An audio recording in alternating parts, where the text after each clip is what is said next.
Pourquoi ce livre? Eh ben, ce livre est une synthèse. C'est une synthèse de mon expérience chinoise et de mon travail de terrain et de mon travail académique. Il faut savoir que je suis allé 22 fois en Chine, j'ai connu la toute fin du communisme et que j'ai pu jusqu'à récemment y enseigner.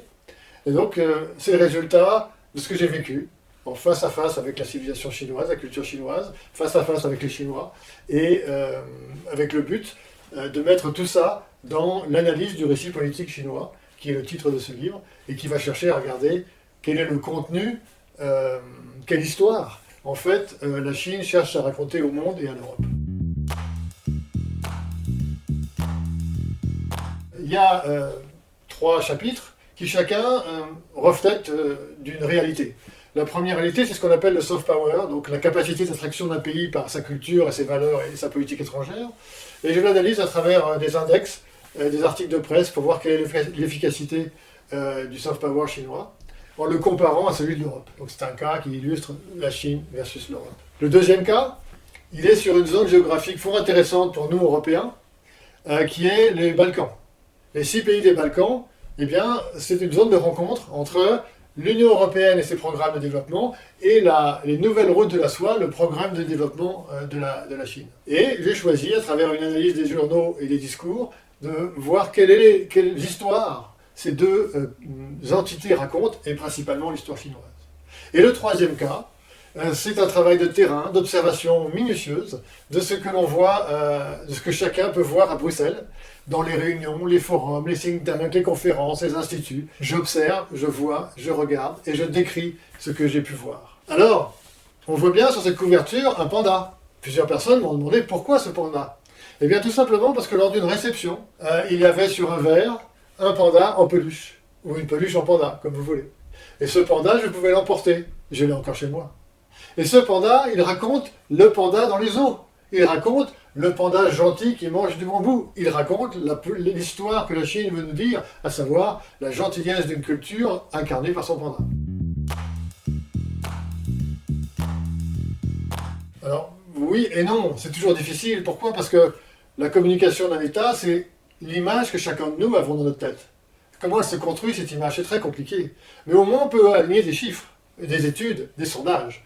Alors, j'ai aligné des chiffres d'audience, de spectateurs, de diffusion.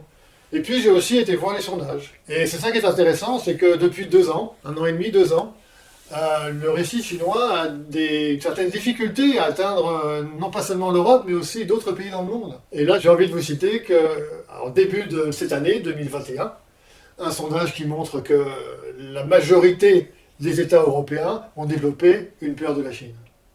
Une majorité des États européens sont conscients ou manifestent une peur de la Chine.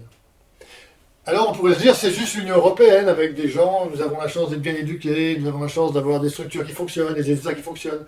Mais j'ai aussi pu lire, je ne suis pas l'auteur évidemment, un sondage dans les pays d'Asie du Sud-Est, les 10 pays de l'ASEAN. C'est la même chose. Tous ces pays voisins de l'Asie du Sud-Est, voisins de cette Chine, sont devenus méfiants, ont une image négative. Et encore ce matin, il y avait dans un journal spécialisé, The Diplomat, quelque chose sur la peur des Coréens du Sud vis-à-vis de la Chine.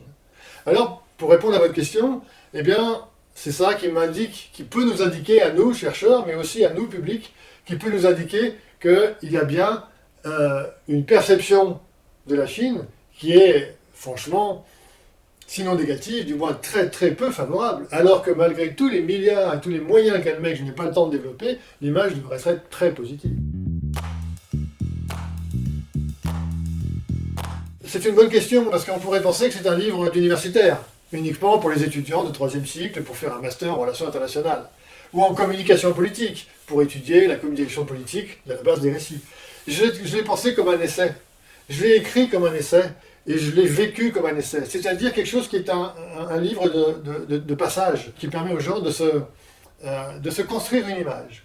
Et je vous cite le témoignage d'une personne qui l'a lu, qui m'en a fait un retour, qui m'a dit « Ah, maintenant que j'ai lu votre livre, monsieur Harifon, j'arrive à avoir une image plus cohérente de la politique de la Chine, et quand je vois une information dans un livre ou dans un autre, ou dans un journal télévisé, dans un article, eh bien je peux l'assembler. » Et quand j'ai entendu ce commentaire, je me suis dit que j'avais atteint mon but.